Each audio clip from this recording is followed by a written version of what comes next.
Okay. So you want to do something gun? Should we move into guns right away? Okay. Well, how many of you would say you're pro-gun? Anybody?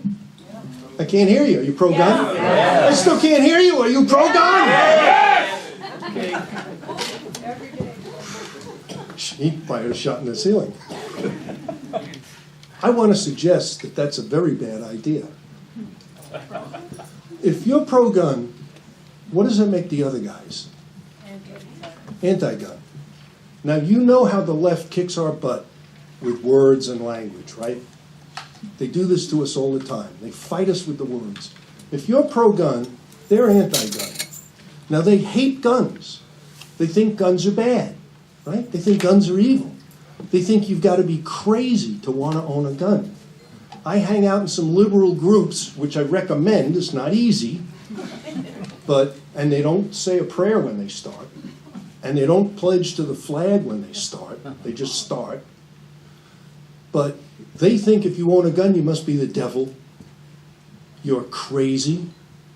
Who would want to own a gun? I had one of them say, well, these people bring guns into their own homes. They can't understand it. The moral position, as far as they're concerned, is to be anti-gun. And if you're pro-gun, you're a maniac. I want to suggest that you're actually pro-rights. You're pro-rights. You're pro-freedom. You're pro-self-defense. If you're pro-rights, what does that make them? Anti-rights. This almost gives me chills.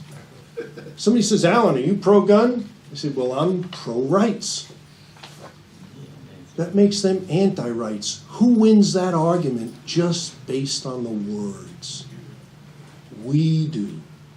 We have to take the language back.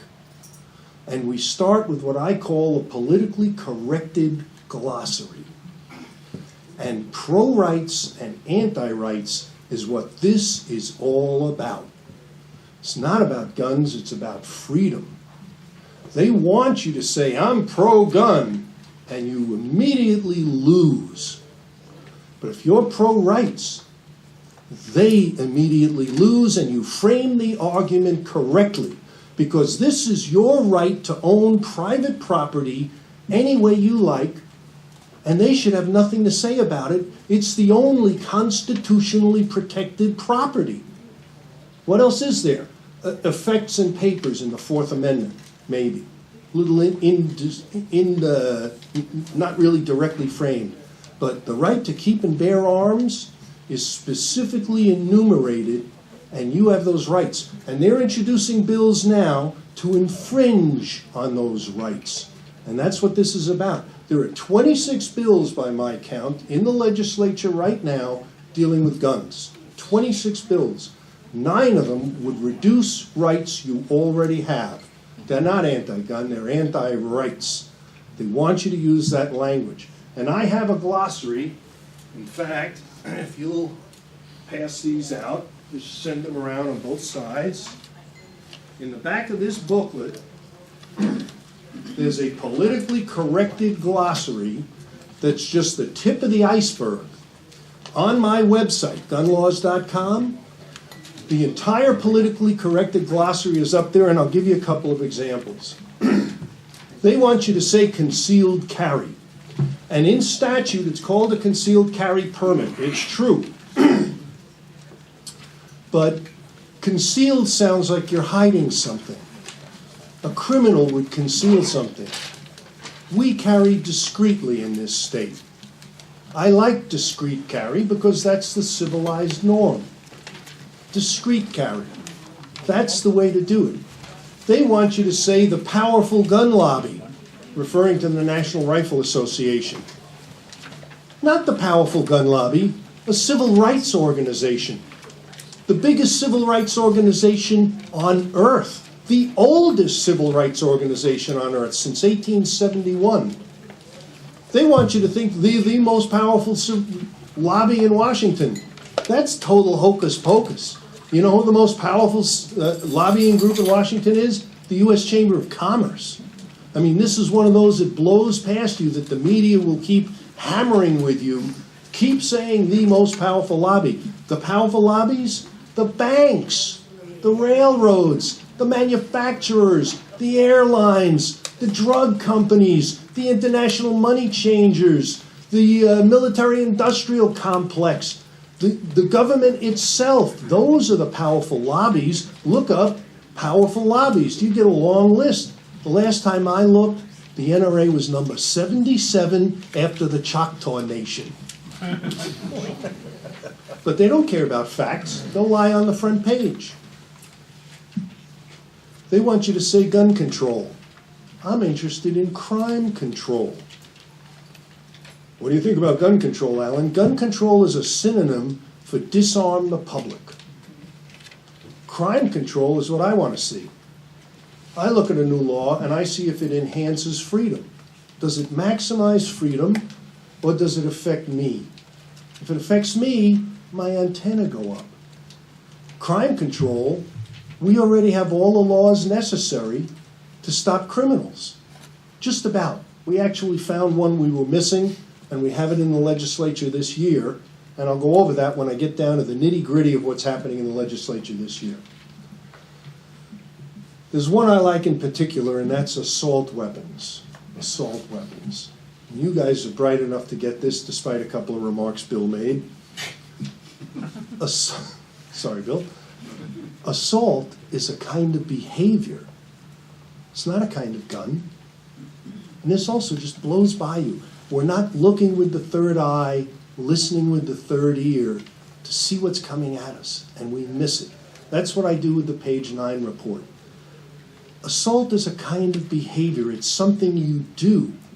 Assault weapon is an invented term. Bill Clinton introduced it in 1994. And they have trouble with the assault weapon bills that they're trying to pass because they have nothing to do with assault weapons. Dianne Feinstein's bill, which I read, about 100 pages long, 80 of the pages is a list of guns that they won't allow you to have, that you used to be able to have, that everybody owns, that she wants to outlaw, that everybody looked at and said, oh my God, you want to outlaw all these guns? But in the beginning of the bill, it says, any gun with a pistol grip with a thumb hole is outlawed. And then that's on page 2, if I recall. And then on page 13, it says pistol grip means anything that can serve as a grip. So that means that all guns are outlawed. And the list of guns doesn't matter. That's what you call deception and lying. That's not even we got to pass it to see what's in it. The assault weapons bill that they yelled about and said we can't even pass a simple background check or assault weapons bill had nothing to do with background checks and had nothing to do with assault weapons. It was an attempt to ban guns. You had to read the bill. You had to read my report. You had to get involved with the Arizona Citizens Defense League, which is the grassroots group that is doing the work that we need done so that these things get done right. And you didn't get any of this in the news media, did you? Not a whisper. Not a whisper. Did you see anything like, which side? Guns Save Lives in the newspaper? You didn't see that? You didn't see Guns Save Lives in the newspaper? How could that be? Guns save lives between 700,000 and 2.5 million times every year. There are 13 scholarly studies that show this, and the reason for the difference in numbers depends on the study's time frame, demographic group, the questions they asked, other issues, so that they found either between 700,000 and 2.5 million defensive gun uses every year. They're never in the newspaper, so you never get a sense of it. This is the group, the Arizona Citizens Defense League. Hold on one. These are the guys who are doing it for us. These are the guys who are tracking the bills. You can go to their website, get on their list. How many of you are already active with AZCDL? Well, that's good. This is a Tea Party. They asked this in a Democrat group, although the Democrats don't meet like this. They hate this kind of stuff because this is pushback against their attempt to take the guns away. They track the bills, they know when they're moving in committee, and they'll tell you when to send an email to which senators and which representatives to help move a bill or stop a bill, and they compose the letters for you. You click, the letter is drafted, you hit send. It couldn't be easier, and we burn up the phone lines and the email lines when the bills are moving. They've got it down to a science. We're doing what the other side usually does to us with this simple little group, the AZCDL. You can join them, I recommend it, send them some money, or just get on the list because there's power in numbers. And wait till you hear some of what these guys, the other side, is trying to do to us.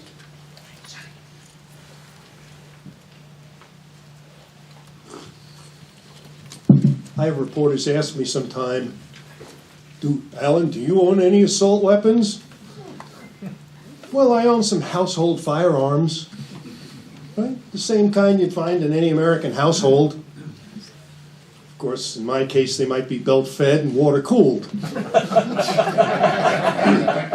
that's none of their business. Are you armed right now? Well, I don't think you should give up tactical advantage. They've never heard these things. They've never thought them.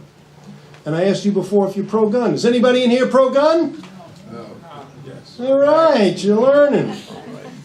But let's talk about walking the walk. In fact, let's do a little exercise. You've got stuff in your hands, put it down for a minute.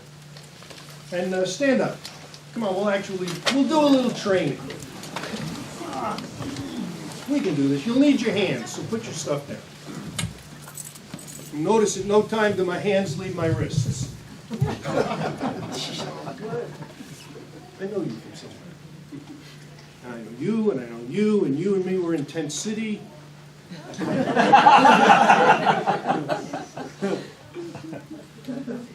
We introduced a bill to teach gun safety and marksmanship to children in school for 1 credit for your high school diploma. Because there's 50% of the homes in Arizona have a gun. So even if you hate guns and have no gun in your home, there's probably a gun in your neighbor's house on either side. God bless you. So your kids should learn about guns, because if you keep no guns at home, and your child goes and visits anybody around you, there's a good chance there's a gun there, so they should know something about it. So let's take a real basic gun safety lesson here, or gun use lesson, all right? Not a gun safety lesson. Let's talk about stance and grip and dominant eye, okay? 3 basic elements of firing a firearm, not the safety lessons for not shooting. Let's talk about the safety lessons for shooting. The first thing in a stance is to have your feet apart at about shoulder width. So you need a little space. Put your feet apart at about shoulder width. You already did? What's that? Already did it. You already did it. Good. So you're a natural. You're Annie Oakley. And the rest of you are Wild Bill Hickok, or pick your sex. You extend your arms straight out in an isosceles triangle, and you have 2 ways to put your hands. One is to cup your hand, make a gun, right? Make it with your strong hand, and I'm right-handed. So if you're lefty, figure it out. You make a gun like this, you cup your hand under your hand like this, and with your arms like this, you extend them out in a triangle. This is called isosceles grip. And this is the most basic, simple grip. But it's not a real good one, because your hands can move some, right? You cup your hand like this. It's called cup and saucer grip. Now, a better grip is to put this hand interlaced like this with your thumbs on one side. You see that? You interlace your fingers like this. As opposed to this cup and saucer, you go like this with your fingers sort of interlaced. And your hands are a little more stable this way, so you can hold the gun more firmly. Because you want to hold the gun as firmly as you can so it doesn't move around once you're on target. You got that? Yep. You think we can teach that to children in school? Yeah. Are they going to hurt anything if we do that? Will it teach? They'll throw them out. Right. You say gun and they throw them out. Because they were making a gun with their fingers. They're making a gun with their finger. There's a law in Florida called the Pop-Tart Law that prevents the schools from harming the children if they make a finger gun, a chicken leg gun, if they eat a Pop-Tart into the shape of a gun, if they bring in a 2-inch toy gun, if they make gun noises with their mouths. And anybody in the school who gives them a hard time gets penalized right up to jail time. We'd like to see that law here. Georgia or Florida, I get them confused because they both have a good law we want here. We're trying to get those implemented. This year we went for some other things, but AZCDL will do it. Now here's the better stance. It's called the Weaver grip.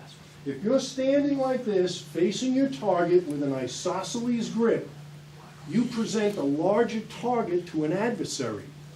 So you do better to turn at a 45-degree angle to where you're shooting at, and to bend your left arm, assuming you're a righty, and keep your right arm straight. Can you picture that? Yeah. And then you pull with your left arm and push with your right arm, so you sort of lock in place. You picture that? Now I'm doing a whole lot of people here at once and I can't look at each of you. But this locks you in place and gives you a better grip. See how that works? So when you go to the range, you can start with isosceles because it's easy and it's sort of natural.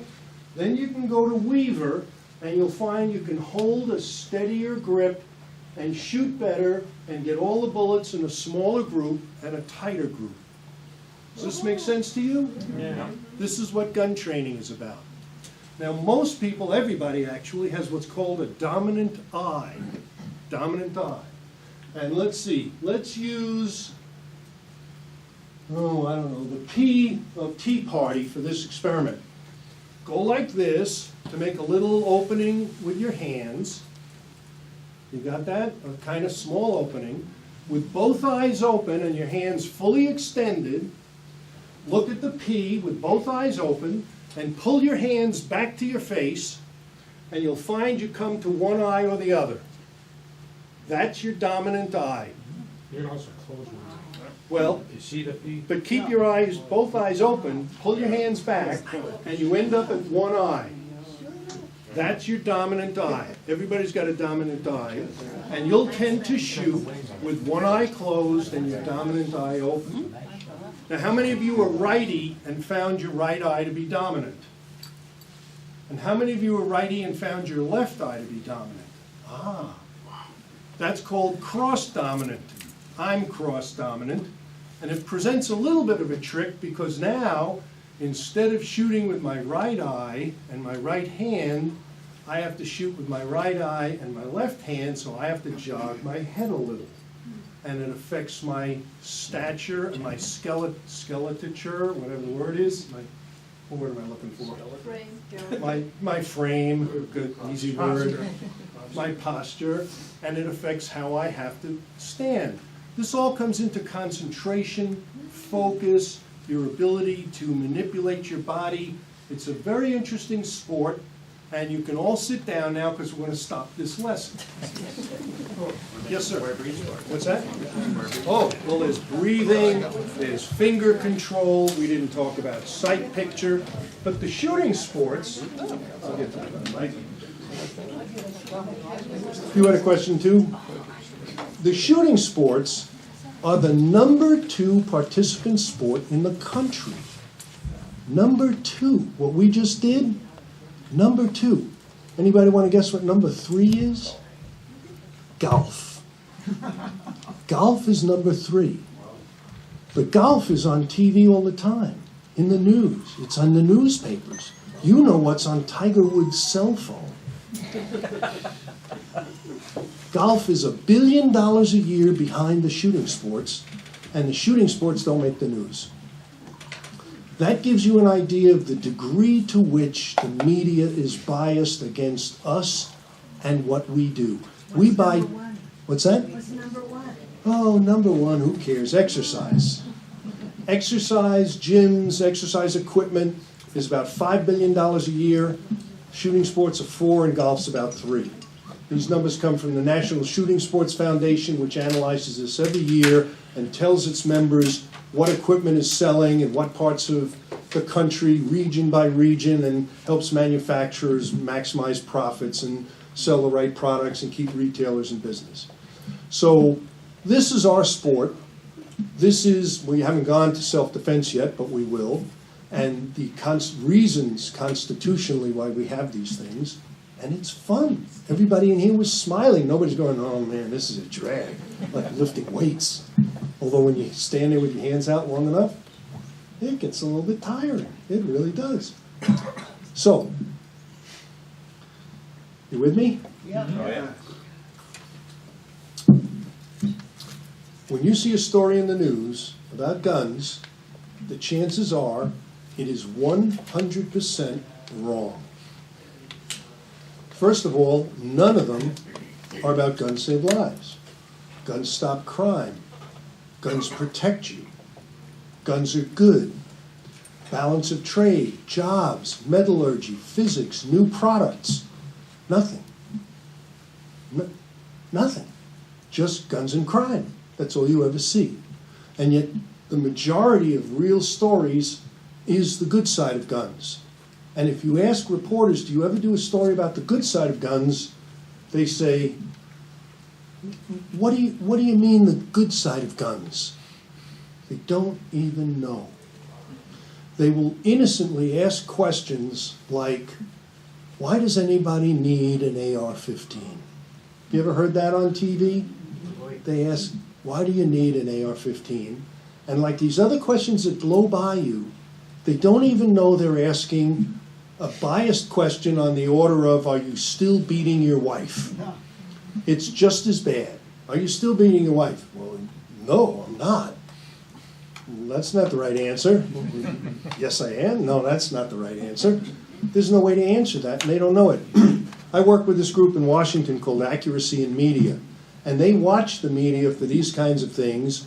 They do exposés. I usually have some flyers for them, but I don't have any. I ran out.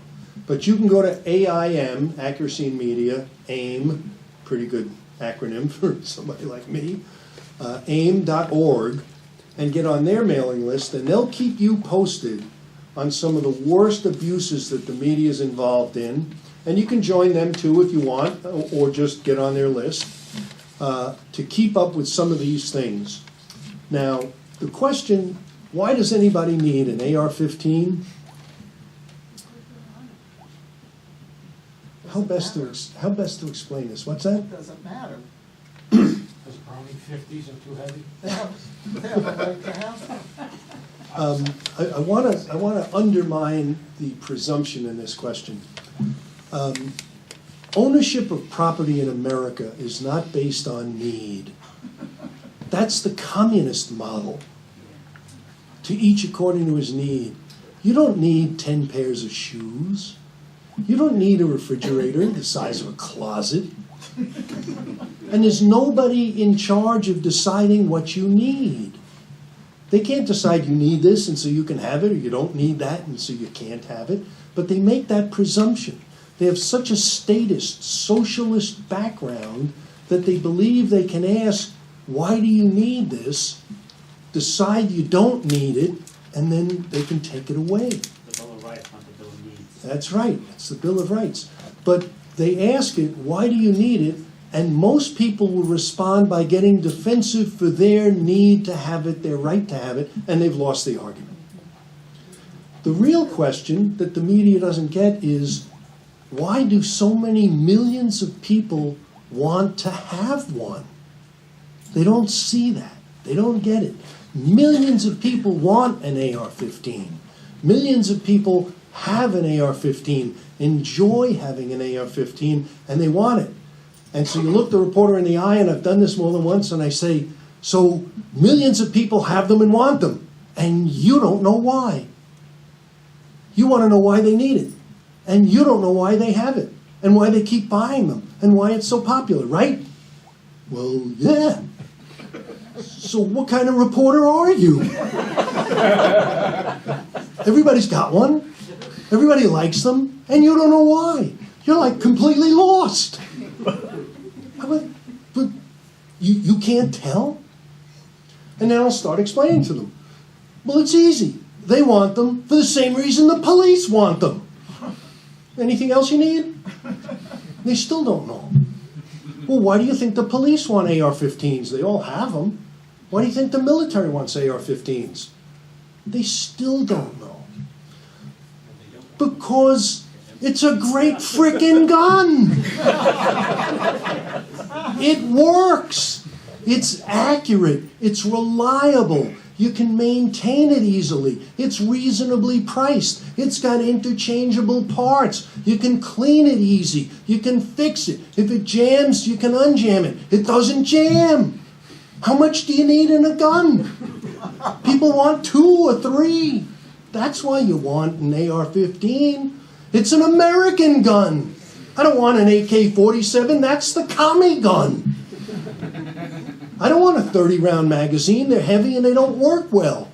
I want 15-round magazines. I want a 17-round magazine for my handgun, and 2 spare 17-round magazines, and 4 other guys with the same. So we have 5 firing positions. That's safer.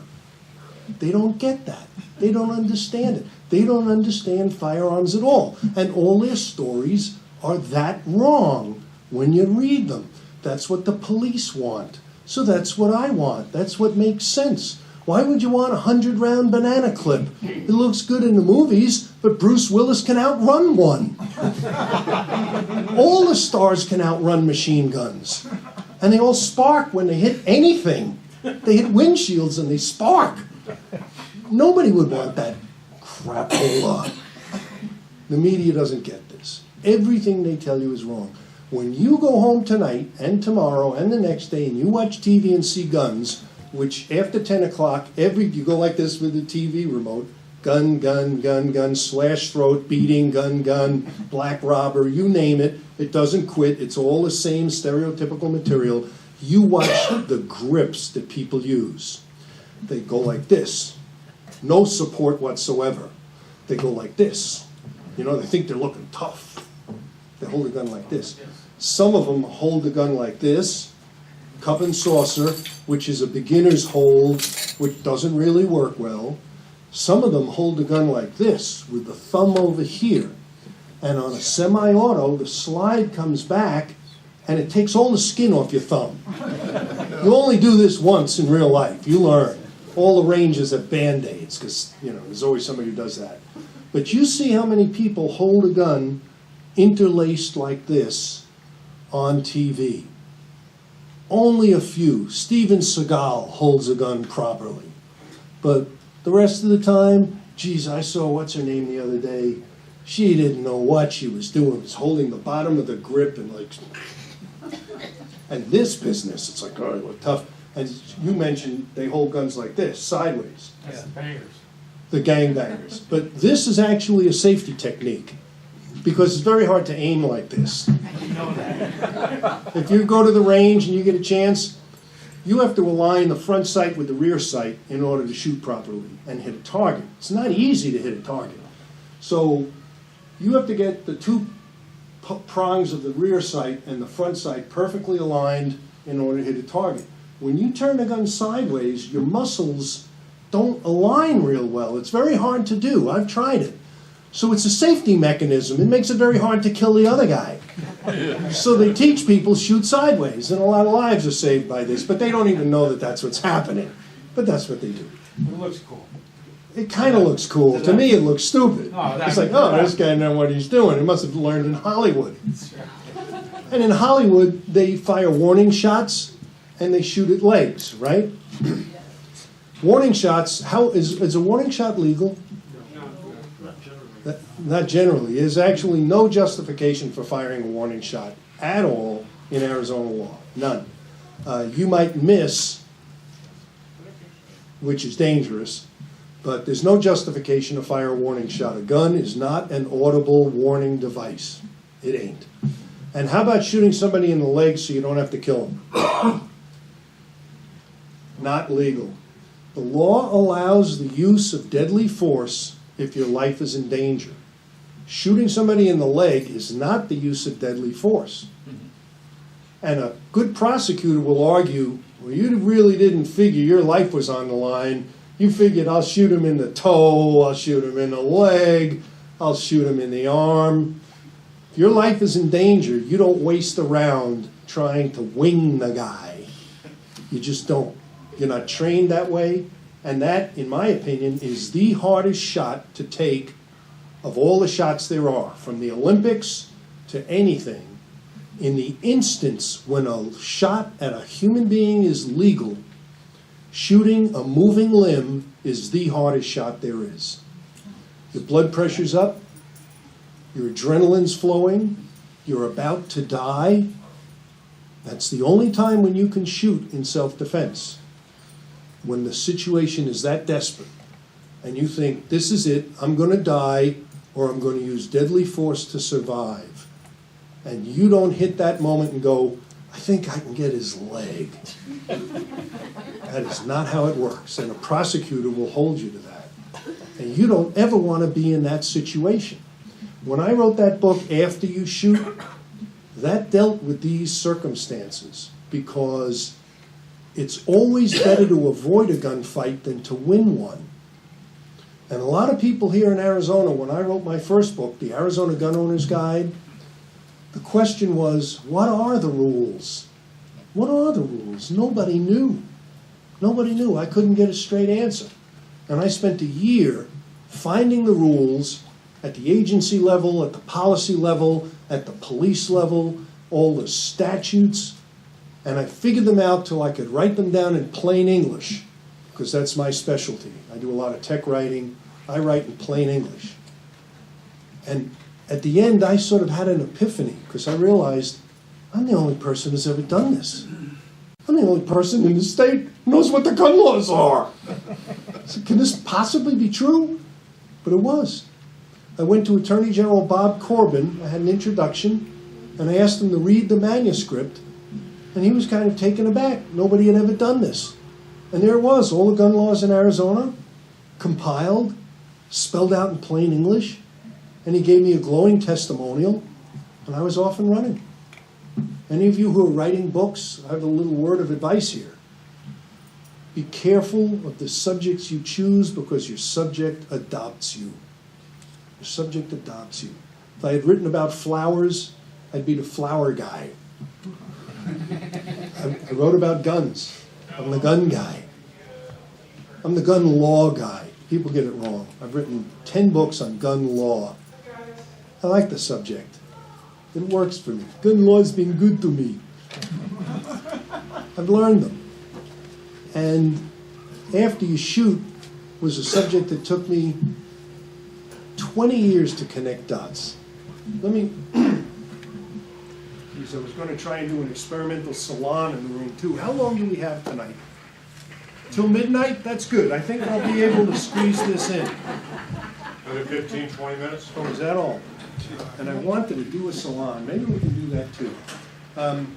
Okay, let me do a little bit on After You Shoot, and then so I do want to do something on salons. So a salon is a political meeting that started in 16th century France and Europe, where people would get together to discuss political issues.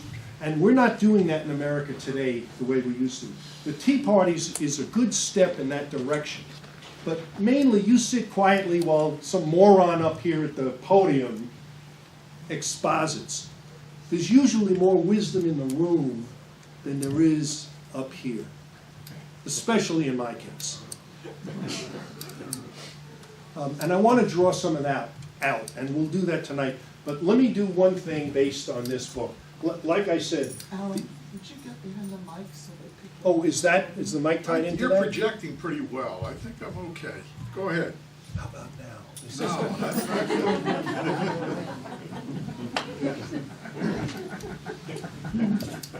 You can't take me anywhere.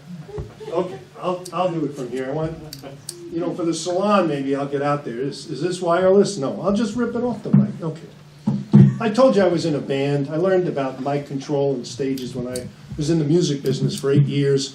I'm in a political parody band now called the Cartridge Family.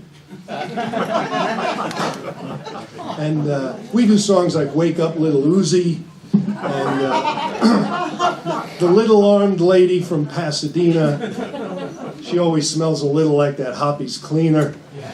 She's gonna bag a bad guy sooner or later with her 9mm Glock with the compensator. Load, granny, load, granny, load, granny, load. Went flat there on the closing third. People end up in more trouble than the crook after a shooting because they don't know what to do. And it took me a while to connect these dots. It was one thing to write all the gun laws down, figure them out, put them in plain English, because it didn't make sense to own a gun and not know what the rules were. I wanted this, and I had people trying to buy this from me before I had finished it. And that was very encouraging, you know, as a writer. Now I'm 14 books in, and I have some others coming out. I'm doing one on why science may be wrong. I digress. Imagine this. You're at home at night, you're asleep, it's late at night, you hear glass breaking, and you hear somebody walking on the breaking glass, and you know exactly what's going on. You have an intruder in your house.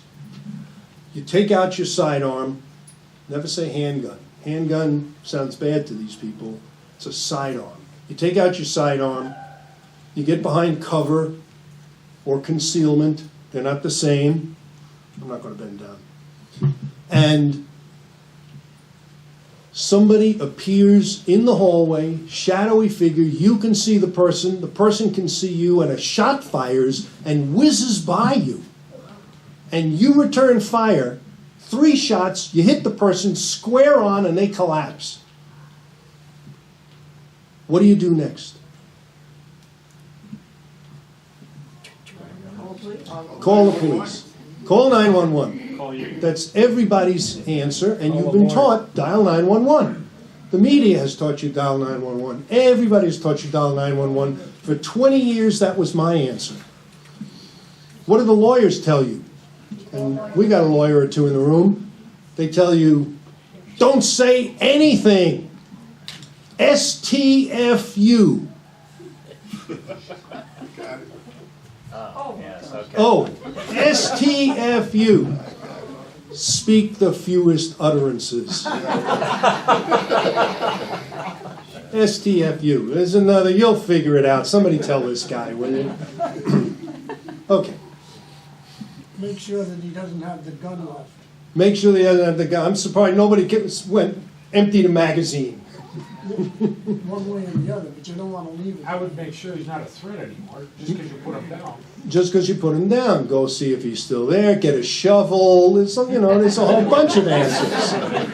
Make You sure like to the get the threat's shovel still- answer in the back over there. Don't say anything. What's the first thing they'll tell you in the Miranda warning? You have the right to remain silent. Anything you say can and will be used against you. When you call 911, you're talking into a police voice recorder. You have the right to have an attorney present prior to and during any questioning. You don't have a lawyer present when you call 911, do you? You have a Fifth Amendment right against self-incrimination. And you're going to make what they call excited utterances into that police voice recorder. This ain't such a great idea, calling 911. It turns out there is no requirement in any of the 50 states to call 911. But if you don't call 911, they will assume you're guilty. If the guy's got an accomplice, or if he gets away, doesn't drop, and runs out, and he calls 911, you're the defendant and he's the victim. You're actually the crime victim and he's the defendant because he broke into your house and you're the innocent, but the police assume the guy with the gun is the defendant and the guy with the bloody holes is the victim. It's the other way around. You can end up in more trouble than the crook, and it took me 20 years to connect those dots. So I went and looked at what the police do when there's a shooting. They remove the cop from all contact. He doesn't make any statements that can be used. He talks to Internal Affairs, which is his lawyers. And he issues a statement in writing, not verbally, with a team of lawyers and specialists, so he doesn't say anything that can get him in trouble. You ought to have that same right. You ought to call your lawyer and say, hey, Joey, my lawyer, I told you I never want to make this phone call. He says, where did it happen, Alan? What's going on? I'll be right over. I'll call the police on my way. He'll call the police. I won't make any statements. When the police get there, they go, what happened? Joey says, talk to me. I'm his attorney. Alan, go sit down. That would be a better model. Then the prosecutor will say, you lawyered up right away. You must be guilty. We're between a rock and a hard place. It's a loophole in self-defense that has to be fixed. And I worked out a bill with a criminal defense attorney and Bill Montgomery, our county attorney, called the 911 Limited Immunity Law, so that you ought to be able to call 911 and say we need medical and police response immediately, give the address, hang up the phone, and make sure the guy's not going to reanimate. And he might have an accomplice. Nobody thinks about that, right? He could have two accomplices. He could have another guy in the house. He could have a watch guy outside. You don't know that the threat is over. What should you do with the gun while you're waiting for the police to arrive? Hang on to it. Yeah, hang on to it. You might need it. And when the police arrive, how should you greet them at the door? Hi, officer, this is my house. What's the first thing on the officer's mind when they arrive on scene? Police officer safety. That's number one. Not secure the crime scene. Officer safety. And that makes sense. But you didn't think of that. I talked to 70 experts to write this book and find out what to do. And the draft of that law is in here. We've had it in the legislature twice. We haven't gotten it passed, but I'm not giving up. And we're going to move that bill. Probably not this year. We've got other things we want to move, and I've got a list of those, and I want to get to them, and I'm not going to harp on that. But at the risk of being too much of a capitalist, and I am, this book's only $15, and I'll autograph it for free when we're done. This book's only $20, and I'll autograph this for free when we're done. And if you get both, I'll take $5 off. And if you don't have a gun, I have a book for that too, and it's only $10.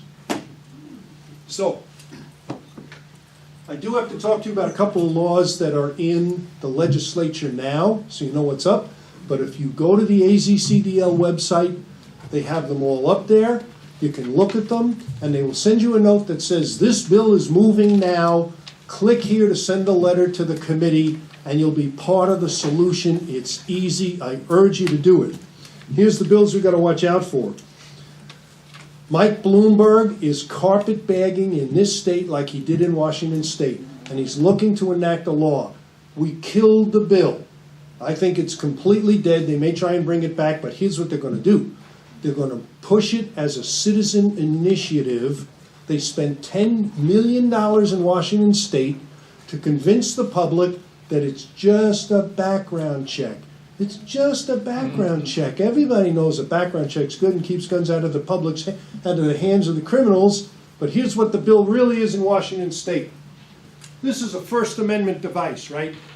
If this was a gun and we were in Washington State right now, would you hold that for a minute? That's a transfer. That's a felony in the bill introduced here.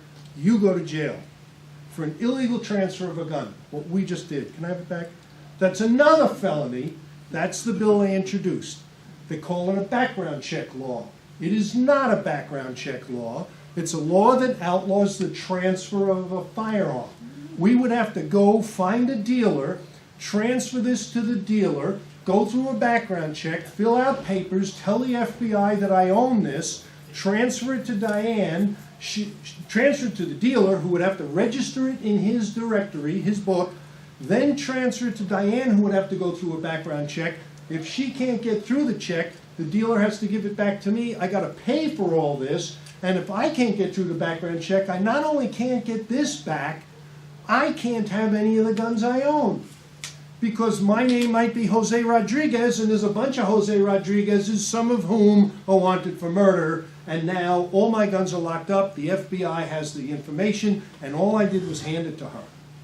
And everybody in this room would be banned from handing a firearm to anybody else under the law Bloomberg wants to pass. Does that sound like a good law to you? No. Does that sound like we're enhancing crime control? No. Or does that sound like we're infringing on our rights to keep and bear stuff we already own? Is this going to stop crime? No. He's why I moved from New York City. So you're a political refugee too. We're preparing a bill. I can give you the numbers. You'll get them online. It's kind of boring to go through the numbers, but House Bill 2431 would create an interstate compact with other states that supersedes state law so that we wouldn't allow any regulation of transfers that's greater than anything in federal law, and it would protect us from the Bloomberg plan. Now, Bloomberg got wind of this, and he's got his puppet organizations calling the committees to say they support defeating this. We're calling to say we support this bill because it'll protect our rights. And we're fighting a billionaire who spent $10 million in Washington State to promote this. That is bad stuff, and we got this guy, a Jewish guy who should know better. Talk about that. I've got some cards here. You want to get with a group that's really aggressive on this? Jews for the Preservation of Firearms Ownership, based in Bellevue, Washington. This is an aggressive group. The card says, "We make the NRA look like moderates." You have to be Jewish here? No, it's you don't have to be Jewish to fight by their side. It's a Judeo-Christian ethic. They get it. They went through this. They know what it's all about. It's one more group you can get involved with. And there's a bill I like in particular, HB 2509. I said we did find a crime that wasn't on the books the right way. 2509 makes it aggravated assault to try and take somebody else's gun away. Not for a police officer, but if somebody tries to snatch your gun, that's not specifically a crime under Arizona law right now. We found a crime that isn't a crime. And this is like the Michael Brown problem in Ferguson, Missouri. An unarmed black man was shot by a police officer. That's what you got out of the media over and over and over again. Well, if somebody tries to take your gun, that is a life-threatening situation. Because what is he going to do with it? He's taking it so he can go sell it for drugs? Is this taking it off your person, or like if you left it in your car, did you put it out of your car? There's a difference between theft of a firearm and a snatch. It's called a snatch. Trying to take a gun you have on you. Somebody trying to take your gun, a court has to presume they're taking it and your life is now in danger. Because if you relinquish that firearm by force, that's serious. We want to make that an aggravated assault. In an aggravated assault, you're justified in using deadly force to prevent an aggravated assault. Right now, that's not law. We want to see that become law. So if somebody tries to take your gun, you can wrestle for your gun and use deadly force to protect yourself from that ag assault. We want to see that pass. The other side doesn't want to see that pass because they hate guns. They don't want you to have guns. They don't want you to be able to use guns. And this is critically important in terms of crime control, the right to self-defense, and a pro-rights law. So we want to see HB 2509 move. And then there was one other that particularly struck me as wonderful, and that is Senate Bill 1291, which I call a comitatus law. And I don't want to get too involved in this because I do want to move on to this one last thing. A law typically says the cities and counties cannot pass any gun laws stronger than what the state has. That's called preemption. So you don't drive across the borderline of Jerome, and Jerome has its own laws. Jerome has to have the same gun laws as the rest of the state. But if the law said that, as many laws do, Jerome makes its own gun laws, and they thumb their nose at us and say, "To hell with you, we made our own laws, and you've got to go to court," and all of a sudden you're in trouble for some law that some locality made. It's toothless. The law has to say, as this new law does, where's the number? 1291. 1291, thank you. Any locality that makes its own laws, those people go to jail, or we can file an injunction, or we can sue them. Teeth. Comitatus. And it comes from the posse comitatus law, federal law. It doesn't say, as most federal laws do, you can't use the military to enforce civilian law. It says anyone who uses the military to enforce civilian law goes to jail and pays a fine. Posse comitatus. And that's why the military doesn't enforce civilian law, because anybody who does goes to jail. So the commander won't order it, the lieutenant won't do it, the sergeant won't do it, because it doesn't say you can't do it. It says if you do it, you go to prison. And I want to see more comitatus laws, and that's what this one is, 1291. So if you want to keep up with these, get involved with AZCDL. They'll tell you which laws are in committee. There are 9 anti-rights laws, 26 laws altogether. Some are neutral, some are good. They're all listed on their website, the status of each law. It's a lot to read. You don't really have to. They'll send you the alerts and you'll know what's going on. If you go to gunlaws.com, you can sign up for my alerts. Oh, I was supposed to send around a pad. It's almost too late. I'll send it around anyway. If you want to get my page 9 announcements with this sort of thing, I don't send out a lot, but I do send it out once in a while. Write clearly so my wife doesn't yell at me when she can't read your handwriting. Just your email address, no name, address, phone number, credit card, don't need any of that. I get that through my CIA friends. And write quick, because I should have done that earlier. Yes, sir. The first bill was, what was that, HB? Oh, there you go, 2431. Okay, let's just examine what a salon is. I'll do this in 5-8 minutes, okay? Maybe till midnight. In a salon, we all pick questions, and we normally do this on a piece of paper. I would pass out index cards, and we write down a question that's important to us, and we discuss the questions as a group, and we combine all our brain power. So what I want you to do for about a half a minute here is think about what you think is the most important question facing the United States right now. What's the number one question we face? Then I'm going to ask you to tell me what it is. We'll get a bunch of them, and we'll pick one that seems to resonate the most, and we'll conduct a salon just briefly with the people in this room, okay? So go ahead and think, what's the most important question facing the United States right now? What is it? Just think about it for a minute, and then, well, you think, and then I'm going to ask.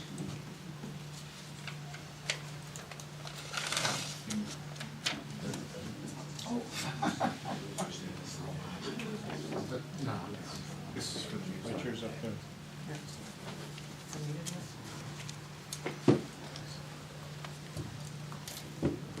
Got some good ones?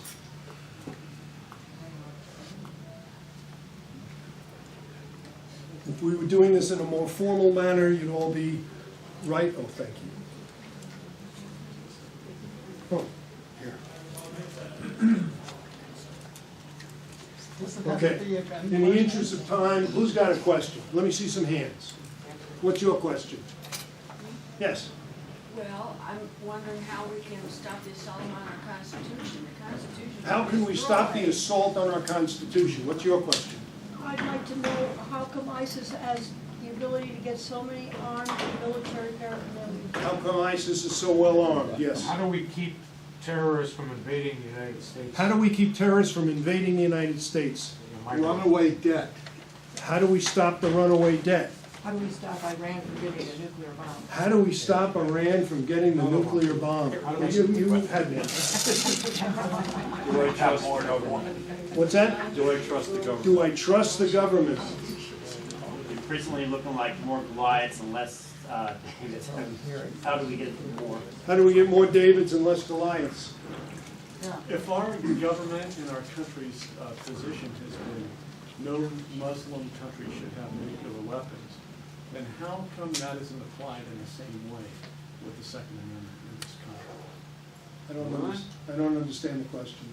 Well, if the culture teaches Sharia law and a caliphate for dominance, by allowing everybody to have the Second Amendment, do we not foster the same thing that happened in France, where they say, we've got our Second Amendment, let's go ahead and unite together in an Islamic community and assert ourselves onto the rest of America. Well, that's something that I don't think we've thought about. Okay, we have a few more. Go ahead. The government's one of the biggest responsibilities for protecting our border. How do we protect our border? How do we preserve our conservative culture? How do we preserve our conservative culture? Okay, we've got a bunch of questions. Normally we'd have these on paper and we could go through them one at a time and examine them all. The one that strikes me most pregnant is how do we stop Iran from getting the bomb? Can we look at that one? Is that one okay with you guys? Yes. Yes. How do we do it? Nuke them till they glow and shoot them in the dark. Nuke until they blow and shoot them in the dark. I think Israel- Okay, normally we get a little more serious about this, but I'll take that. I think Israel's gonna do the job. We should leave it up to Israel. How would you Well, like that? because they ain't gonna have to make a phone call to Obama, you know, they're just gonna do it themselves, I think. You know, the Pope was traveling around the world, and when he got to the United States, he remembered he had to make a phone call, and he decided, I'll make it later. And then he was in South America, and he remembered that phone call again, and he decided to put it off. And when he got to Israel, he remembered again he had to make a phone call. He said, give me a phone. He went to make the call, and his aide said, you've been thinking about this phone call on our entire trip. Now you're in Israel, you're going to make it. Who are you calling? Why'd you wait? He says, well, I got to call God, and from here it's a local call. I think they got the Mossad over there in Iran. So how do we stop Iran from getting the bomb? Yes, sir.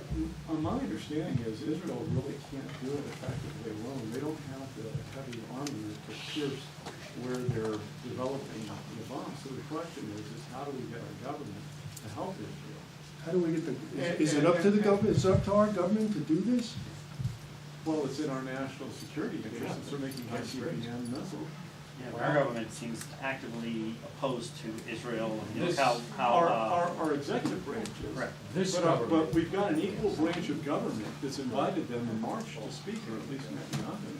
Well, there's a whole, yeah, our current government maybe isn't up to the task, yes? Aren't there some Iranians groups that are patriotic to Iran? You know, the government they have is superior or superseding or pushing down the people, the population. Is there any way of working with the population? Now, there's a very interesting idea. Did you all hear that? He's suggesting we work with dissident groups within Iran or nationalistic groups within Iran who don't support the existing order and maybe stimulate tumult within those groups and work from within. Very interesting idea. Yes, sir. It's a tough question because we wouldn't want a progressive government to go against Israel, and our progressive citizens in this country wouldn't want us to go against Iran. So the question really is, how can we help Iran not want the bomb? I mean, How can we because why do change they, their first of all, we have to minds? understand, why do they want the bomb? Is it to expand the caliphate, or is there an issue of security? I mean, we need to start really identifying who they are and why they want it. Why does Iran want the bomb? Yes, sir. We need a new president first. We need a new president. Well, that's, What will happen before that? that's coming, and we're not going to talk about alternate ways of changing that early. Iran wants, That's a separate subject. Yes, ma'am. Can we hack their system as we have done in the past? Now, hacking their system worked pretty well for a while. We certainly deterred them and slowed them down, right? With the virus, what was the name of that virus? Stuxnet. The Stuxnet virus, and there was another one. And in the next page 9 report, is that pad still going around? Where's that pad? You've got it. Okay, make sure it keeps going around. The president recently said that Iran has to get serious about the nuclear talks. Right. I have, in 2006, I put out a report about how Iran is determined to make a bomb. That was in 2006. And in the current page 9 report, I have quotes from the current president of Iran and the current defense minister of Iran, which was in National Review, saying the United States is clearly a paper tiger and has no will to stop us.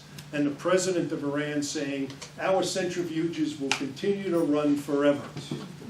So our president is just simply out of touch with that. And the idea that we ought to do something, I think, is clearly the way to go.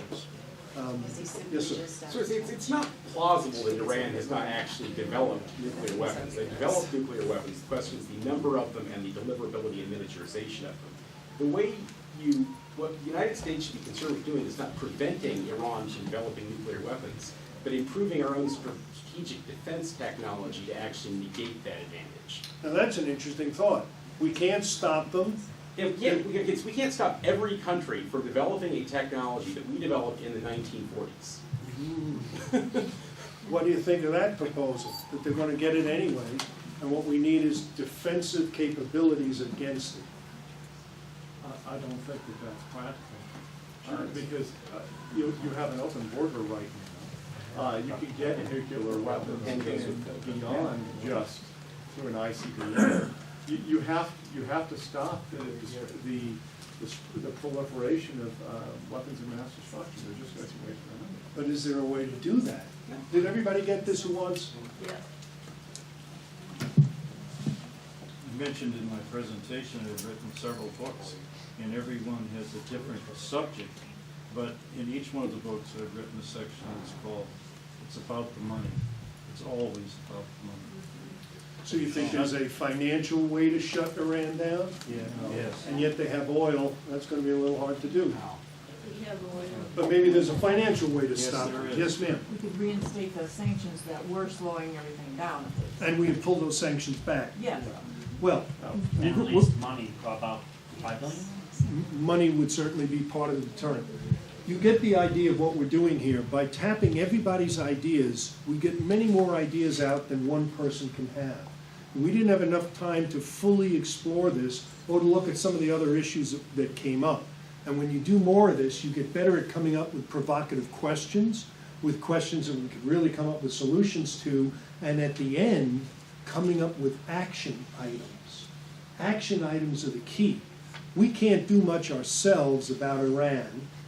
We might come up with a solution that makes enough sense to get it into the paper. And I spoke to you about media lists. The media advertises their email addresses. It's in the newspaper, it's on TV, right? Hannity at Hannity.com. You see it all the time.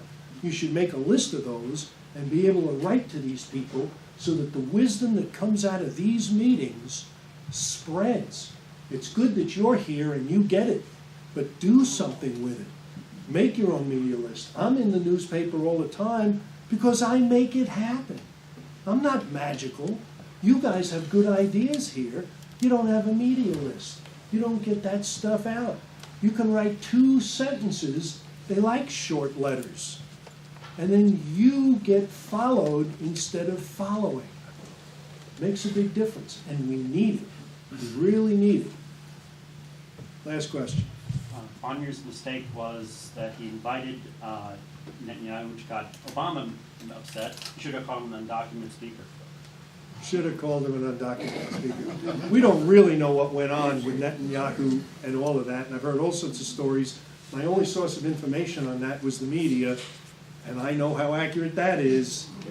Zero. So, pretty close to zero on most things. Yes, sir. I want to ask you a question. Do you think Israel is going to actually let Iran get a nuclear weapon? That's going to have to be for another day. No, But I appreciate that. Folks, thank you very much.